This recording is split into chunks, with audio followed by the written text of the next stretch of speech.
मैं सविता सिंह अनिंदिता चैनल में आप सभी का स्वागत करती हूँ। आज हम पढ़ेंगे क्रिया के बारे में। क्रिया को इंग्लिश में कहते हैं वर्ब, अर्थात एक्शन वर्ब। उसी के आधार पर यहाँ पर हमने जो इसकी परिभाषा लिखी है, जिस शब्द द्वारा किसी कार्य के करने या होने का बोध हो उसे हम क्रिया कहते हैं। यानी ऐसे शब्द जिनसे कि किसी कार्य के होने या करने का बोध होता है, एक्शन होता है, उसे हम क्या कहते हैं? क्रिया। जैसे यहाँ पर एक एग्जांपल देती हूँ, वह रोता है।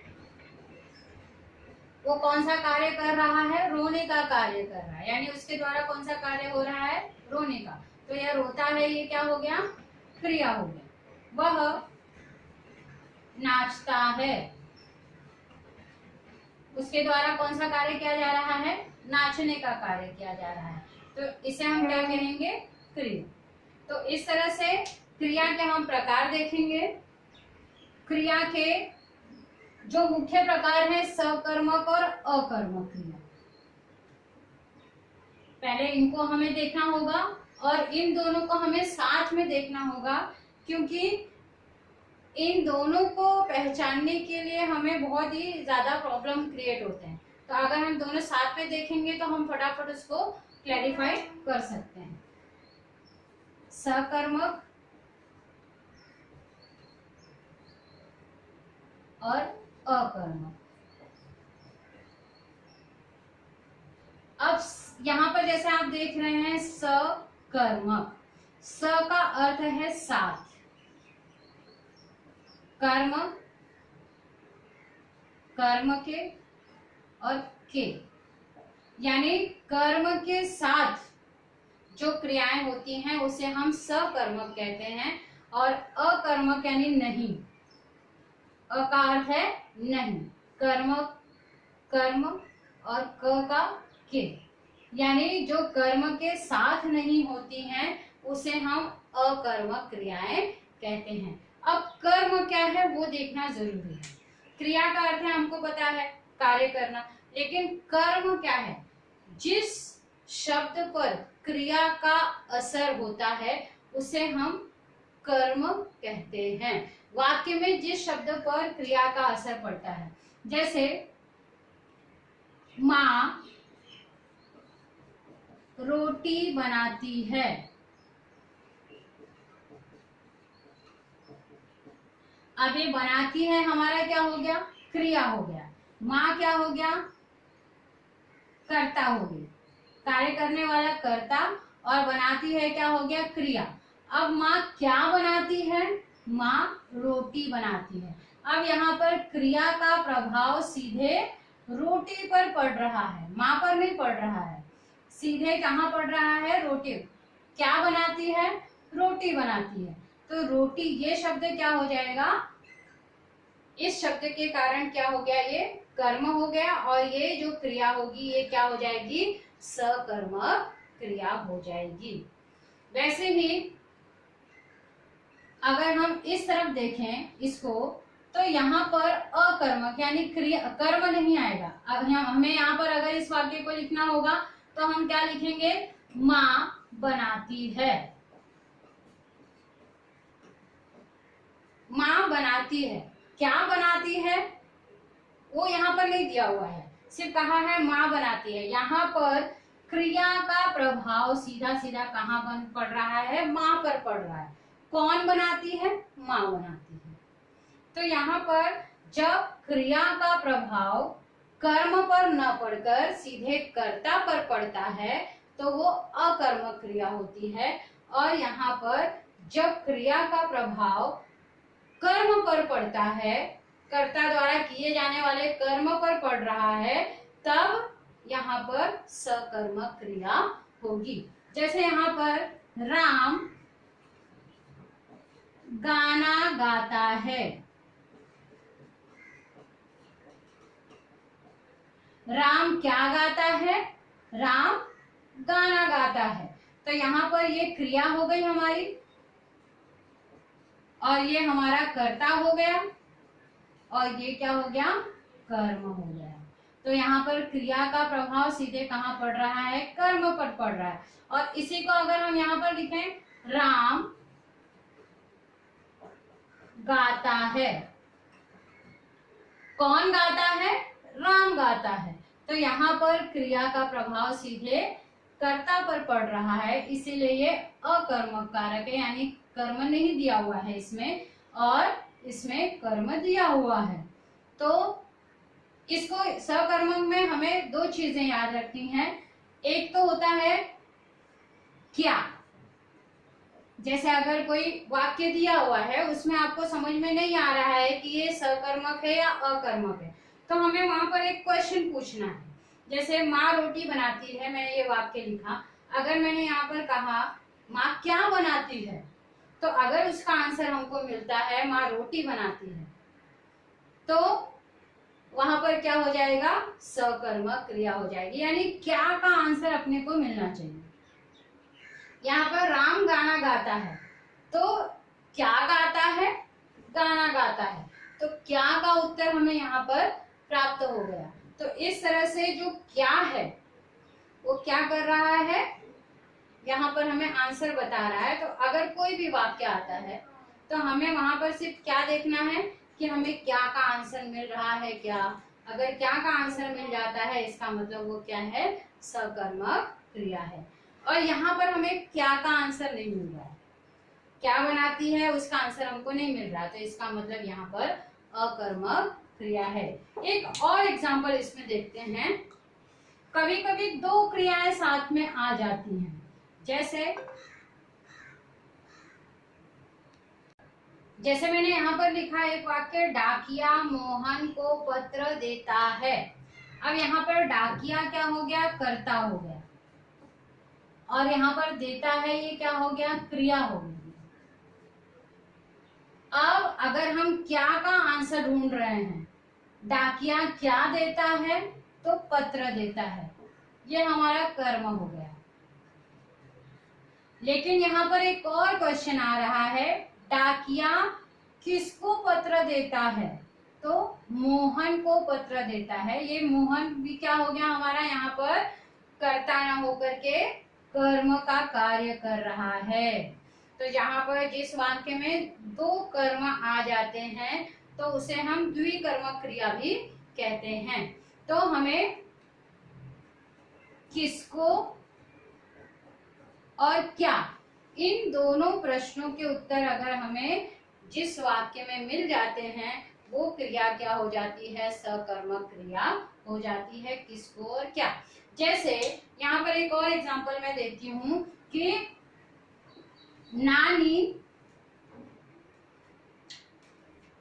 नानी बच्चों को कहानियां सुनाती है। नानी बच्चों को कहानियां सुनाती है, तो यहाँ पर नानी क्या हो गया, कर्ता हो गया, सुनाती है ये क्या हो गया, क्रिया हो गया। क्या सुनाती है, कहानियां सुनाती है, तो ये कर्म हो गया। किसको सुनाती है, बच्चों को, तो क्या और किसको दोनों का आंसर हमको मिल गया।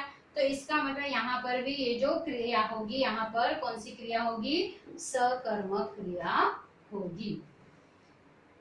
एग्जाम में हमको आता है क्रिया पहचानो सकर्मक है या अकर्मक है, तो इस तरह से हमें ध्यान देना है। अगर हमें क्या का आंसर मिल जाता है वाक्य में तो इसका मतलब वो सकर्मक क्रिया है, किसको का आंसर मिल जाता है तो भी वो सकर्मक क्रिया है। अकर्मक में कर्म नहीं है, सिर्फ कर्ता और क्रिया होती है, तो वहां पर क्या हो जाता है, अकर्मक क्रिया हो जाती है। तो सकर्मक और अकर्मक इस तरह से हमने पहचानना है। अब हम आगे चलते हैं क्रिया के और प्रकारों की ओर। इसके बाद हमारा आता है सहायक क्रिया, संयुक्त क्रिया और प्रेरणार्थक क्रिया। इसके बारे में हम एक एक करके देखेंगे। सहायक क्रिया का मतलब है सहायता। क्रिया की सहायता के लिए जो शब्द आते हैं और वो वाक्य को पूरा करने का कार्य करते हैं, उसे हम सहायक क्रिया कहते हैं। जैसे इसमें हमें सिर्फ ये ध्यान में रखना है, रहा है, रही है, रहे हैं, वाक्य के अंत में आता है, चुका था, चुकी थी, चुके थे, होगा, होगी, होंगे, चुके होंगे, चुकी होंगी। इस तरह के जब वाक्य आते हैं, क्रिया के बाद ये शब्द लगते हैं, क्रिया के बाद ये शब्द लगने के बाद वाक्य को पूरा करते हैं, उन्हें हम क्या कहते हैं? सहायक क्रिया। यानी ये क्या करते हैं? क्रिया के साथ सहायता करते हैं वाक्य को पूरा करने के लिए।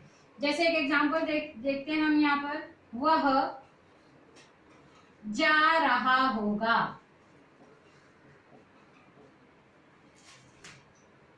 अब जाना क्या है? क्रिया है।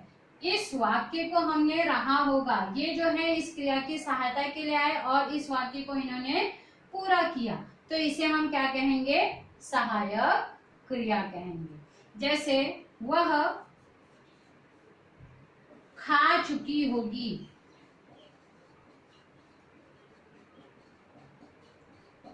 खाना क्या है? क्रिया है।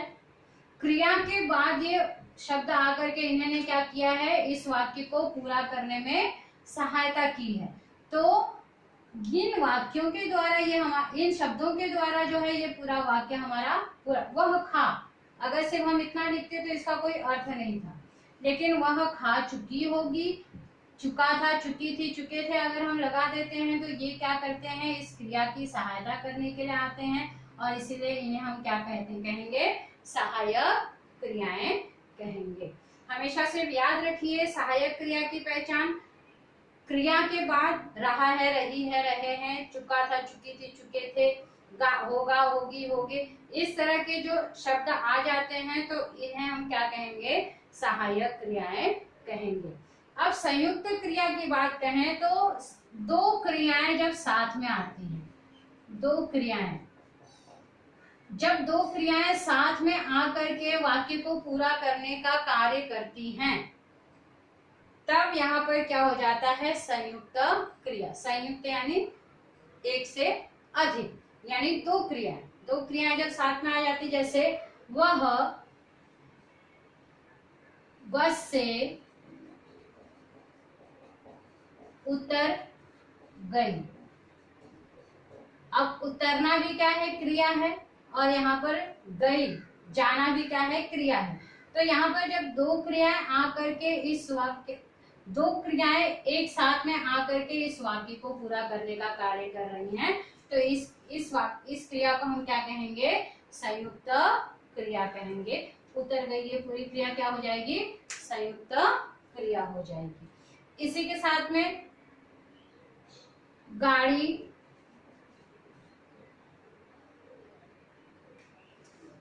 पर यहाँ पर हमने लिखा गाड़ी पर व्यक्ति चढ़ गए।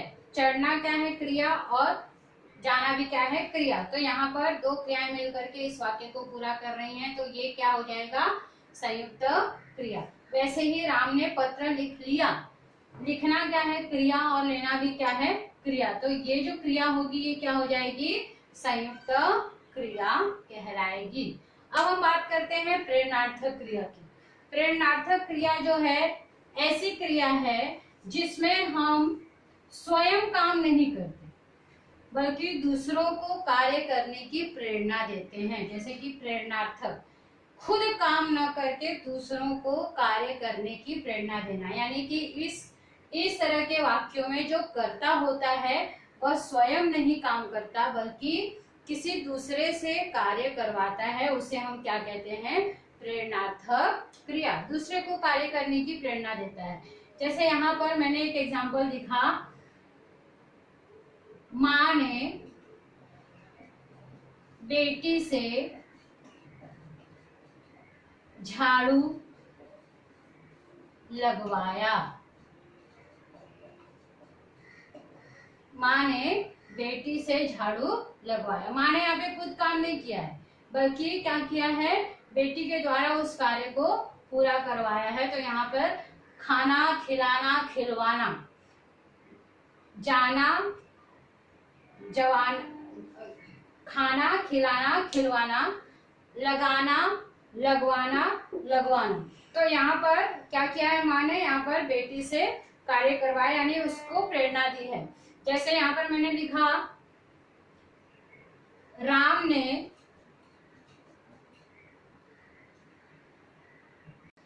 यहाँ पर हमने लिखा राम ने नौकर से बेटी को पत्र भिजवाया, स्वयं न ले जाकर के उसने नौकर के द्वारा वह कार्य करवाया। मैंने मित्र से गाना गवाया। तो जो कार्य हम खुद न करके या कर्ता खुद न करके दूसरों के द्वारा करवाता है, उसे हम क्या कहते हैं? प्रेरणार्थक क्रिया कहते हैं। अब यहाँ पर गवाना, भिजवाना, लगवाना, ये सारी क्रियाएं जो हैं वो क्या हो जाएंगी? प्रेरणार्थक क्रियाएं हो जाएंगी। तो इस तरह से हमने क्रिया के प्रकार देखे, सकर्मक, अकर्मक, सहायक, संयुक्त, प्रेरणार्थक। सकर्मक जिसके अंदर कार्य हो, यानी कार्य देख करके ही हम सकर्मक की पहचान करेंगे। अकर्मक जिसमें कार्य ना हो, क्रिया का प्रभाव सीधे सीधे कर्ता पर पड़ता हो, उसे हम क्या कहेंगे? अकर्मक क्रिया। सहायक क्रिया, ये सारे जो शब्द हैं, रहा है, रही है, रहे हैं, ये आकर के क्रिया के साथ में वाक्य को पूरा करने का कार्य करते हैं, उसे हम सहायक क्रिया कहेंगे। संयुक्त क्रिया में दो क्रियाएं साथ में आकर के वाक्य को पूर्ण करने का कार्य करती हैं। प्रेरणार्थक क्रिया के अंतर्गत कर्ता द्वारा जो कार्य नहीं होता बल्कि दूसरों को प्रेरणा दे करके कार्य करवाया जाता है, उसे हम प्रेरणार्थक क्रिया कहते हैं। इस तरह से हमने क्रिया और उसके प्रकारों को देखा। आशा है आपको हमारा ये वीडियो पसंद आएगा। अगर ये वीडियो आपको पसंद आता है तो इसे लाइक कीजिए, शेयर कीजिए, सब्सक्राइब कीजिए और मिलेंगे अगले वीडियो में। तब तक के लिए धन्यवाद।